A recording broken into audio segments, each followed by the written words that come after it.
Ayo, mati gue. Iki caramu. Pecah dasmu ya. Hai guys, dulur selamat sore, salam rahayu, kembali lagi di channel Mas Blangkon. Kali ini Mas Blangkon ada di daerah Andongrejo, Tempurejo, Kabupaten Jember. Dan kali ini seperti yang kemarin sudah kita sempat share bahwa kita akan mengungkap dasar tentang pewayangan dan perdalangan. Nah, kebetulan saya sudah bersama dengan dalang muda. Dalang muda ini kebetulan Masnya ini adalah juga peraih dari dalang muda terbaik se-Jawa Timur dengan sabetan terbaik ya, Mas. Nah, silakan dengan Mas siapa, mungkin bisa perkenalan diri dulu Mas, monggo. Nama saya Muhammad Nur Wicaksono. Muhammad Nur Wicaksono nggih. Ya. Panggilannya Mas? Panggilannya Wiwit. Oh, panggilannya Wiwit. Julukan Wiwit. Ya. Alamat Desa Andongrejo. Andongrejo. Di Andongrejo. Ya. Usia 19 tahun. 19 ya. Saat ini 19 tahun gitu. Iya. Berarti sudah baru lulus SMA. Ya, baru lulus SMA ini. Baru lulus SMA. Oke. Nah, Mas Wiwit, kita juga karena Mas Wiwit ini kan selaku sebagai dalang muda nih, dalang muda yang berbakat lah ibaratnya. Setelah ini mau melanjutkan sekolah kemana, Mas? Mau ke isi Surakarta. Ke isi ya. Ya. Mendalami pedalangan itu tadi. Pedalangan itu. Ya. Tapi dari pihak. Nah, kebetulan juga Mas Wiwit ini kan didampingi sama orang tuanya yang juga dalang gitu. Dengan Bapak sinten, Pak? Monggo perkenalkan diri. Wariti. Pak Wariti. Pak Wariti. Monggo Bapak. Mungkin bisa perkenalkan diri dulu.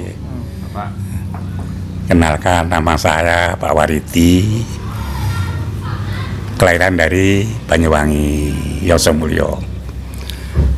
Dengan ini saya berada di Andongrejo, Kecamatan Tempurejo, Jember. Nah, selain daripada itu, memang saya punya istilahnya bakat dalang. Profesi ini. Profesi saya dalang. Dulu saat saya dinas TNI disekolahkan sama kemudian saya kursus pedalangan di Malang. Akhirnya ya jadilah, tapi ya dalang acak-acakan, dalang dulu, enggak seperti dalang sekarang. Demikian perkenalan kami. Wassalamualaikum warahmatullahi wabarakatuh. Itu tadi dari Pak Wariti. Jadi memang basicnya profesinya selain sebagai TNI ya Bapak waktu itu juga sebagai dalang gitu.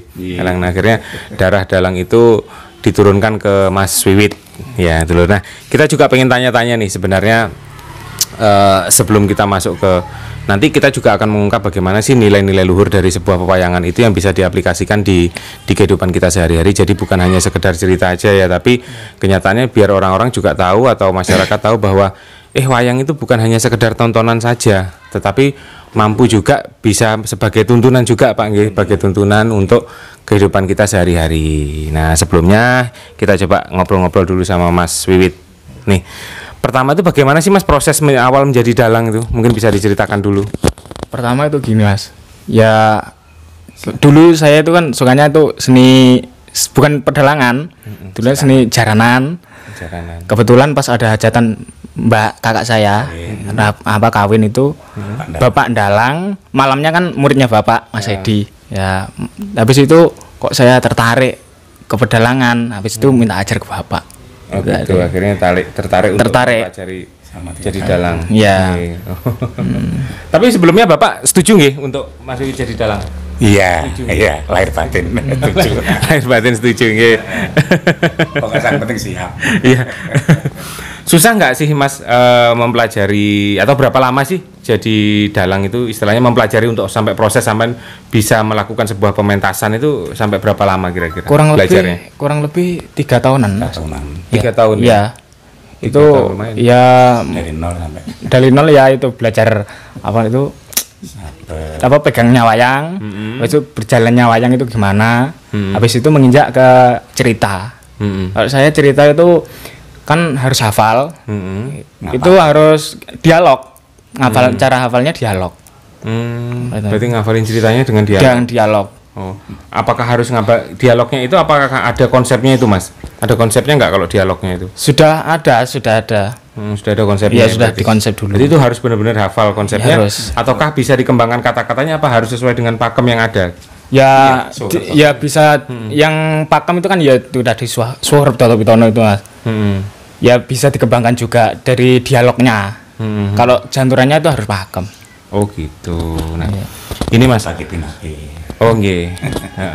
Terus begini, kebanyakan kan anak-anak muda sekarang itu kan kurang tertarik ya dengan cerita wayang atau wayang itu udah dianggap kuno gitu loh. Ya. Ibaratnya, alah ngapain juga dia nonton wayang karena mungkin kuno, dan kemudian juga kedua karena mungkin mereka juga kurang mengerti bahasanya ya. Bahasanya kan agak sulit di bahasa lama banget ya. Nama istilahnya bahasa nopo niku Pak? Bahasa Kawi atau bahasa Kawi nggih. Bahasa Kawi. Nah, kenapa kok sampai ini bisa tertarik langsung sama pewayangan atau perdalangan itu? Kenapa, Mas? Ya itu tadi apa?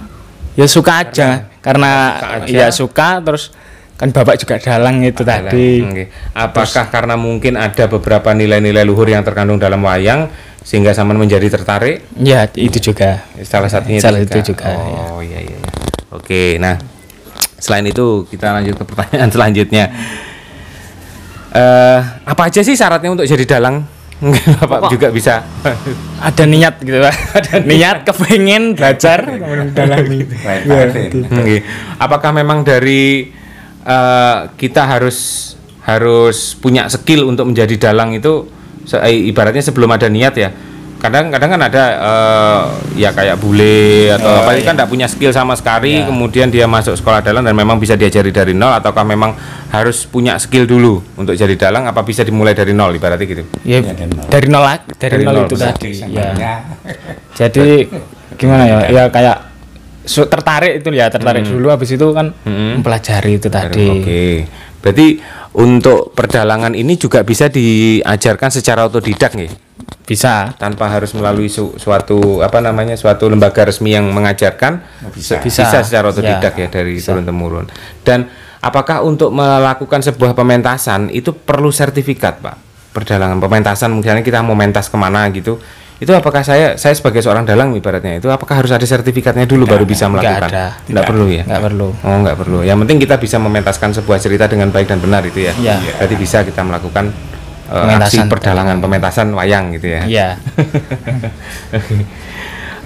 Kalau menurut sampean nih Mas, pertama kali waktu belajar wayang itu dasar-dasarnya apa aja Mas, yang harus dipelajari? Dasarnya itu pegangan, cara megang wayang itu tadi. Megang wayang. Terus berjalannya, cara jalan. Terus kalau perang itu kan ada dugangan, ada perapatan. Apa itu dugangan sama perapatan? Dugangan itu kayak gimana? Jadi contoh ya. Ya, ini mumpung ada wayangnya sekalian dicontohin nih. Dugangan itu kayak gini Mas. Nah, itu dugangan. Kalau perapatan gini ya. Oh gitu. Ini yang untuk yang perang itu tadi. Oh. Terus diantem gitu. Terus cokotan juga. Cokotan Kayak gini. Ah gitu. Itu. Oh, berarti ini harus iya, masuk ini ya, antara ini sama ini harusnya masuk gitu. Yang cuma nempel. Tapi kok bisa lengket tadi? Nah ya. Lah gitu. Oh, lah kok bisa lengket ya? Trik. Tapi kesannya seperti nempel tadi kawan. Coba teman-teman lihat nih, coba praktekkan lagi loh kan. Nah, kan nempel. Nah. Padahal nggak, kok bisa kelihatannya nempel banget teman-teman kalau ngeliat dari sini kelihatannya nempel, padahal nggak nempel. Padahal nggak, seperti ada lemnya gitu. Nah. Terus itu kan wayang itu kan banyak karakternya Mas ya. Jadi karakter wayang itu banyak banget, dan di usia muda sampai sekarang ini serta ceritanya kan juga banyak. Itu gimana caranya Anda itu bisa menghafal semua cerita dan semua karakter itu Mas? Ya menghafal itu tadi Mas. Ya gimana ya? Apakah tiap hari berarti? Tiap hari mempelajari. Dan itu harus berurutan ataukah dari wayang itu ada dasarnya dari misalnya cerita awal sampai cerita akhir itu benar-benar berurutan harus dihafalkan? Iya benar, itu harus dihafalkan. Tiap hari sehari sampai berapa? Kan nyita waktu sekolah juga itu? Iya kalau sekolah ya sekolah. Kalau pulang sekolah itu ya disuruh hafalkan lakon itu tadi. Jadi jarang dialog. bermain ya? Jarang, nggak pernah bermain. Di rumah terus. Iya. Nah, menurut sampean nih juga sebagai dalang muda, Mas. Itu perlukah anak-anak muda sekarang itu mengenal dan mempelajari wayang seni wayang ini tadi dan seni perdalangan itu kira-kira perlu nggak? Ya perlu, Mas. Sangat perlu. Kenapa itu? Supaya gimana ya? Pedalangan supaya tidak ketindih sama kesenian Lain. yang modern, Oh, ya. betul. Jadi intinya memang perlu. Nah, Perlu. menurut sampean nih, sampean karena selaku jiwa muda, menurut sampean kira-kira gimana sih caranya untuk menumbuhkan rasa supaya saya itu tertarik dan mau untuk melihat serta mengenal wayang? Menurut sampean gimana? Ya harus mengikuti era zaman sekarang, Mas. Kayak dikasih kreasi atau gimana supaya ya anak muda supaya bisa tertarik gitu. Oh gitu. Berarti dari segi dalangnya sendiri yang harus membuat sebuah kreativitas. Iya, kreativitas. Agar pemuda-pemuda sekarang itu mau untuk melihat wayang itu. wayang. Oke, siap ya. Nah, menurut sampean itu ada nggak cerita dalam pewayangan itu kayak misalnya kadang-kadang kan gini, orang itu tertarik itu kalau ada maunya dan sesuai sama kebutuhannya mereka. Nah, contohnya saya tertarik sama ilmu perdukungan karena saya mau jadi dukun ibaratnya. Kemudian saya dengan dukun saya bisa dapat duit. Nah, ibaratnya gitu contohnya seperti itu. Nah, kira-kira ada nggak di dalam wayang itu cara-cara supaya menjadikan saya tertarik sama wayang sehingga cara-cara dalam kehidupan sehari-hari yang bisa kita terapkan dari kehidupan sehari-hari agar saya itu menjadi tertarik. Contohnya gini, saya itu mau jualan, kira-kira kalau di wayang itu ada nggak ya cara-cara berjualan, kemudian hitungan harinya seperti apa supaya jualan saya itu menjadi laris dan lancar gitu, Mas? Ada itu, Mas. Ada. Ya, kayak Tapi sama sudah pernah sampai belajar ke tingkat itu belum? ya alhamdulillah ya mulailah mau gimana ya? Ya baru-baru inilah itu Baru-baru belajar itu. Jadi memang ada ya untuk cara-cara misalnya saya mau berwira swasta, mau jualan ini, kemudian di dalam pewayangan itu ada ceritanya seperti ini yang mengandung intisari dari cara saya untuk melakukan sebuah aktivitas yang hubungannya sama kebutuhan saya sehari-hari gitu. Ya. Memang ada ya di wayang. memang Itu ada. tadi dulur. Jadi sebenarnya warisan leluhur itu juga sudah lengkap semua ya, leluhur kita terutama orang Jawa dalam wayang itu juga sudah mengandung banyak sekali cerita-cerita dan nilai-nilai luhur yang bisa kita kembangkan di kehidupan kita sehari-hari. Oke. Nah, kalau kedepannya nih Mas Wiwit, Anda sebagai dalang muda otomatis kan juga nanti akan berkiprah juga di dunia perdalangan yang berhubungannya juga mungkin 2 atau 3 berapa lama sih sekolahnya kalau dalang? Kalau dalang Berapa tahun? 4 tahun. Nah, 4 tahun. Nggih. Kalau 4 tahun ke depan itu nanti otomatis seiring dengan perkembangan zaman kan tantangan zaman juga semakin berat karena kan generasi muda yang baru-baru ini mungkin kalau misalnya ini nggak berkembang otomatis mereka akan sulit untuk mengenal wayang. Nah, kira-kira tantangan zaman kan akan semakin berat. Inovasi apa yang akan Anda lakukan untuk wayang itu nanti supaya bisa diminati menurut sampean? Mungkin dari hal kecil aja lah, satu inovasi kembangan apa yang akan sampean lakukan itu aja. Itu membuat kreasi wayang itu tadi, Mas. Mungkin bentuk konkretnya kira-kira kreasinya seperti apa? Kayak wayang itu enggak terlalu pakem-pakem, itu ada yang lucu-lucu gitu loh, Mas. Terus kreasi dari penampilannya juga. Kreasi dari Ya penampilannya. tetap pakem cuma ada kreasinya gitu. Ada kreasinya. Iya. Iya. Nah, jadi itu tadi yang akan Anda lakukan. Nah, kemudian dalam pewayangan itu ada nggak kira-kira? Ya ini biasanya anak muda sekarang kan lagi seneng sama drakor gitu ya, cerita percintaan itu. Iya. Bahkan bukan cuma anak muda, terutama ibu-ibu ya seneng gitu. Di pewayangan sendiri itu ada nggak cerita-cerita yang mirip itu, Mas? Jadi cerita tentang mencari pasangan atau tentang cerita percintaan atau romantisan itu yang sekiranya itu membuat anak-anak muda itu tertarik untuk nonton gitu. Ada itu, Mas. Ada. Contohnya cerita apa itu? Contohnya itu kayak Parto Kromo. Terus antara Sinta dan Rama itu, Mas. Rama dan Sinta. Rama dan Sinta itu. Itu romantis ceritanya percintaannya juga menarik ya? Iya, menarik juga. Rumit juga. Iya. rumit juga. Oke, nah contoh Mas mungkin bisa dikasih, ini terakhir ya kita mungkin belajar juga lakon-lakon pewayangan yang apa saja sih yang bisa mencerminkan kehidupan kita sehari-hari? Ya, Contohnya? Contohnya ya kayak itu tadi, kalau laku itu ya seperti Bimo Suci itu tadi Mas. Bimo Suci itu kan diutus sama gurunya si Durna. Kan aslinya si Durna itu kan kayak jelomprong ini gitu Mas, cara bahasa Jawa dijerumuskan ya, supaya mati. Tapi kan kalau Werkudara itu tadi kan Bimo itu tadi kan punya tekad kan. Terus habis itu kan mendapat ibaratnya wahyu lah. Habis itu ketemu sama si Dewa Ruci itu tadi. Dewa Ruci habis itu diwejang terus jadi Begawan Bimo Suci. Ya itu kan untuk laku lah Mas ya. Berjalan laku. Untuk lakunya seorang hidup ya. Untuk bisa menemukan jati diri. Berarti kan contohnya dia harus melakukan sebuah perjalanan spiritual sehingga dia harus menahan hawa nafsunya hawa nafsunya yang larem supaya bisa ketemu dengan sejatinya dirinya sendiri. Oke. Selain itu Mas, itu kayak Partokromo itu tadi. Partokromo Tentang pernikahan. Tentang pernikahan itu gimana ceritanya Mas?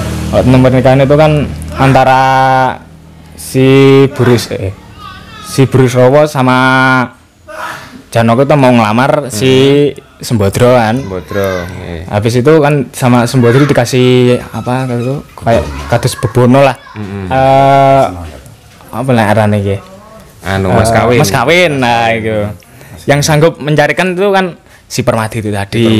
Itu wujudnya kayak lembu. Terus kereta kencana itu, kereta Jaladara. Habis itu gamelan Lokononto. Habis itu monyet yang bisa nari. Habis itu diseksani sama dewa. Nah itu tadi. Nah itu maknanya mungkin Saman bisa jelasin sedikit nggak? Kalau itu tadi, kalau lembu itu tadi kan buat ibaratnya buat makanannya ser-seran lah, ibaratnya kayak bahwa kita sebagai laki-laki kalau mau menikahi perempuan harus bertanggung jawab menafkahi ya. Terus habis itu kereta itu kan harus gimana? Dalam berumah tangga. Itu si Permadinya itu gimana? Harus bisa membawa mungkin rumah tangga ini karena yang lebih baik ya melalui kereta itu mungkin. Terus monyet itu tadi buat gembiraan hiburan lah itu. Jadi artinya teman-teman bahwa di dalam cerita Partokromo tadi itu mengandung makna bahwa kalau kita ingin menyukai, karena di situ kan ada dua tokoh ya Mas ya, ada Permadi dan juga Burisrawa dan cerita tokoh utamanya Burisrawa itu ibaratnya orangnya brutal ke Permadi kan orangnya bijak.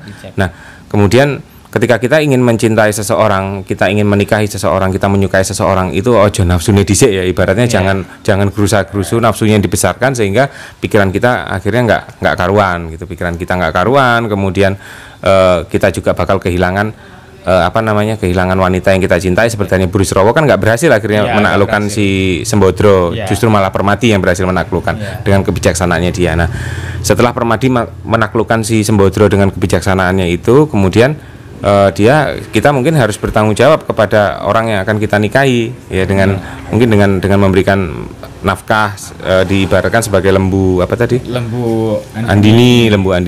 Kemudian kita sebagai laki-laki harus menjadi pemimpin dalam bahtera rumah tangga untuk membawa melalui seperti kereta Jaladara sampai akhirnya kita bisa disuruh nyarikan monyet untuk menghibur pada saat kita sedang berkendara itu tadi ya. Jadi intinya selain kita harus bisa membawa, kita sebagai laki-laki harus bisa membawa bahtera rumah tangga ke arah yang lebih baik, juga bisa memberikan kebahagiaan buat si yang ada di dalam kereta atau di dalam bahtera rumah tangga itu tadi ya. Maknanya mungkin seperti itu ya.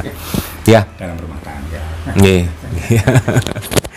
Nah pesan-pesannya nih buat teman-teman semua apa kira-kira Mas, tentang seputar budaya, tentang tentang ajaran-ajaran leluhur, kira-kira pesan-pesannya buat teman-teman muda sekarang itu apa?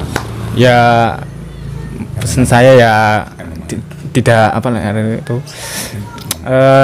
jangan sampai lupa budaya leluhur lah Mas. Harus gimana ya? Harus tetap nguri-nguri. Jadi biar tidak ketindih sama budaya modern. Gitu tadi. Nah, itu tadi guys sebincang sedikit mengenai dasar-dasar dari pewayangan atau perdalangan. Nah, nanti kita juga akan tampilkan beberapa prestasinya dari Mas Wiwit ini, sekaligus kita saksikan sedikit permainan dari Mas Wiwit. Tapi intinya di sini adalah kenapa sih kita banyak sebenarnya dalang-dalang besar di sini. Tapi yang Mas Blangkon ingin angkat adalah minimal kita melakukan hal terkecil, hal kecil apapun yang ada di sekitar kita, di desa kita. Kebetulan Mas Wiwit ini adalah satu desa dengan Mas Blangkon sendiri. Jadinya kita coba angkat apa sih yang ada di desa kita eksplor apa sih yang ada di desa. Ternyata ada seorang dalang muda yang sudah pernah meraih prestasi yang terbaik di Jawa Timur juga sebagai sabetan terbaik. Nah, ini yang perlu kita angkat juga. Nah, alangkah baiknya apabila setiap orang melakukan hal itu, mengeksplor desanya masing-masing sehingga mampu menunjukkan kebudayaan desanya, kemudian mampu menunjukkan apa sih yang bisa kita jual dari desa kita, sehingga desa kita itu menjadi terkenal. Sehingga kalau sudah jadi terkenal akan menjadi sebuah mata pencaharian, sehingga akan mampu meningkatkan kesejahteraan dan perekonomian yang ada di desa itu gitu loh.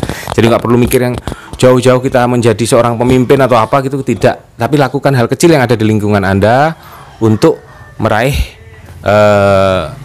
cita-cita atau meraih kemakmuran atau meraih kedamaian dan kesejahteraan yang ada di desa Anda. Makanya temanya tetap di Explore Desaku, tetap stay. Jangan lupa kalau seandainya video ini bermanfaat, silahkan like, share, dan subscribe. Mudah-mudahan apa yang jadi perbincangan ini bisa bermanfaat buat semuanya. Dan intinya satu, tetap kembali lagi jas merah, jangan lupakan sejarah. Bukan kita ingin kembali ke masa lalu, bukan kita ingin melihat masa lalu, tetapi mengambil nilai-nilai luhur di masa lalu, karena mengingat bangsa kita adalah bangsa yang besar.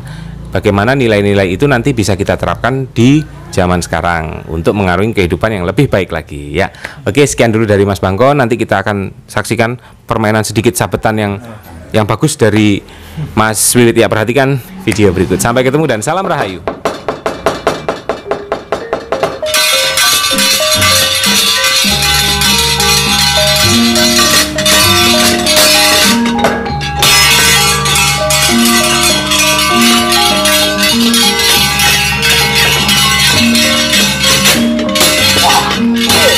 Edian. Yo.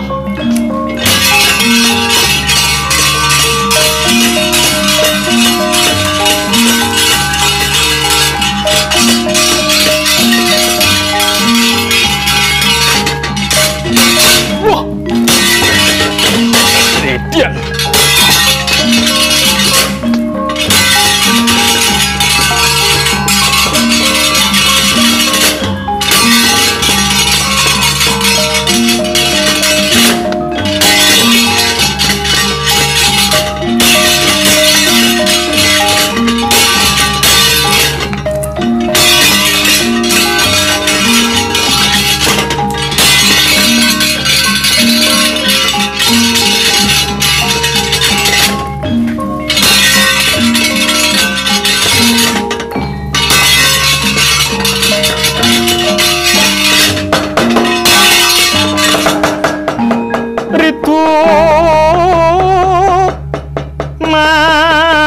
Mawur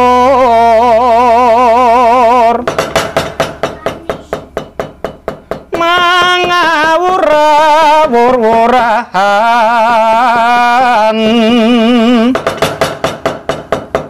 tengarane wong ajurit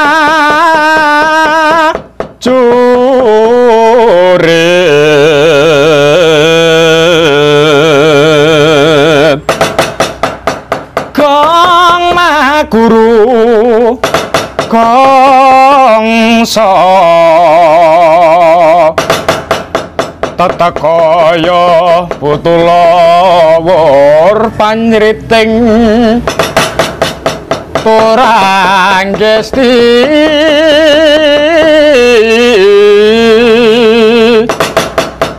rakata ingkang tloco lalayu sepit.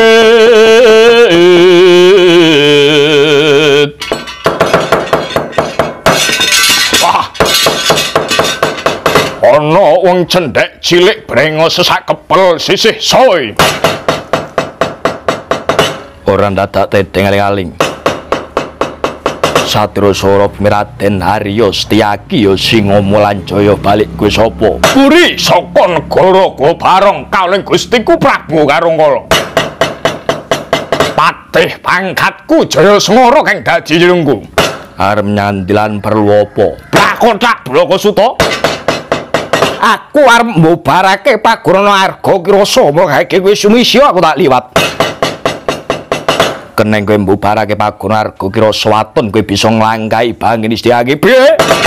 Bumi goncang-gancing langit klap-klap katon.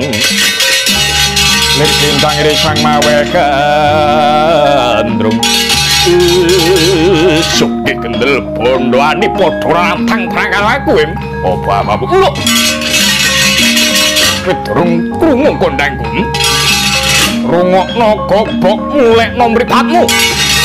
Tau toto tau tatem bedah kutung wong putramu bangus pira parep jogaken wis.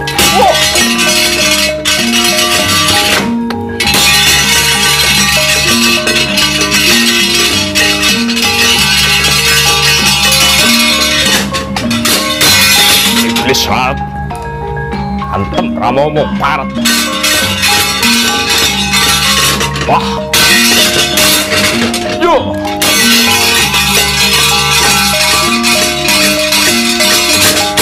Wis. Ojo ayu em. Tanding ora krik aku.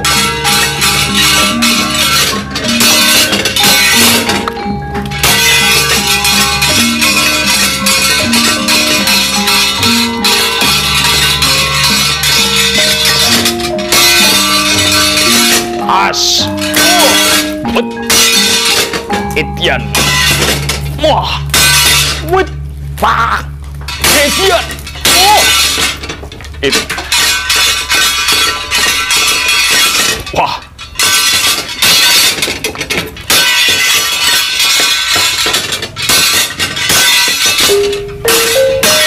As.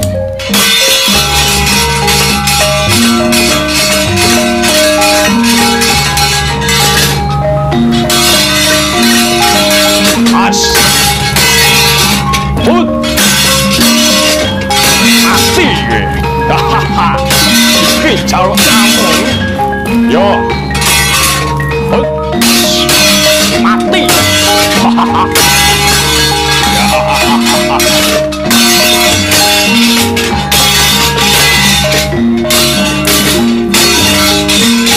Hut.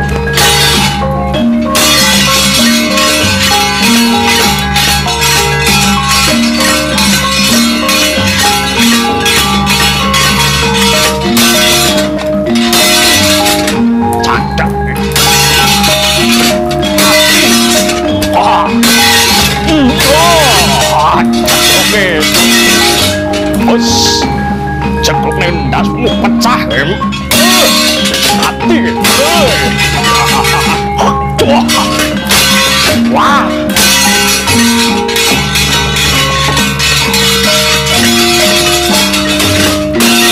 As.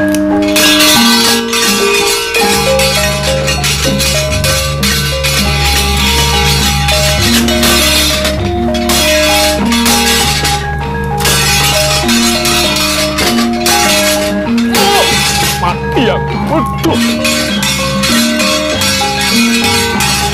Wah, wih, iya. Hut, Etian mati. Hut, iyo.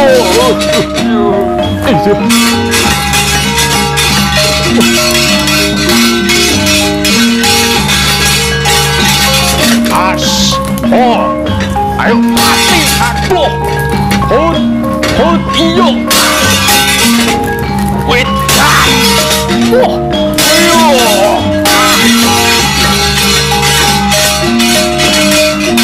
Pas, iyo, ning ndi kowe? Iyo, pas.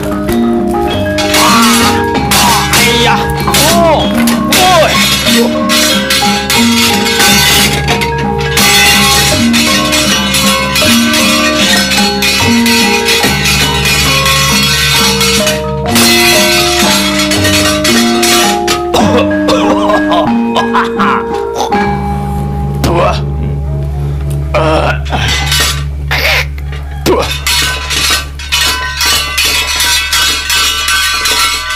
As.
As.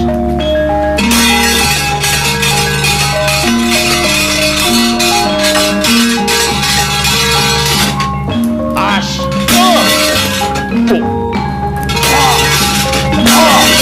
Hut.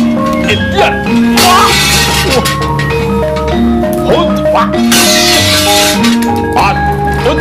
Mati ya. Wah. Motor. Raro. As.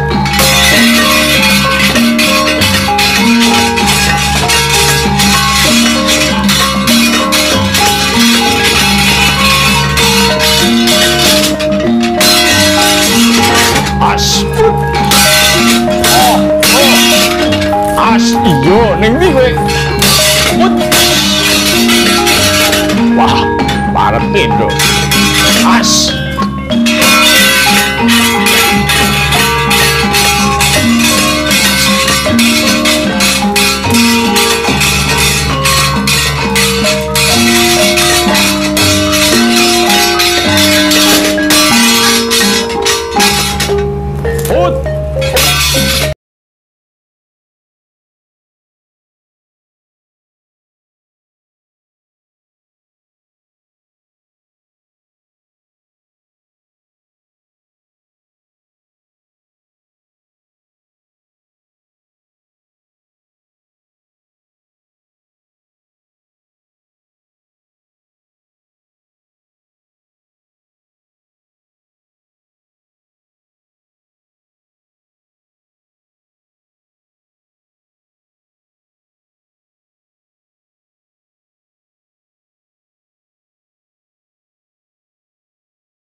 Ho, hut. Ho, wah.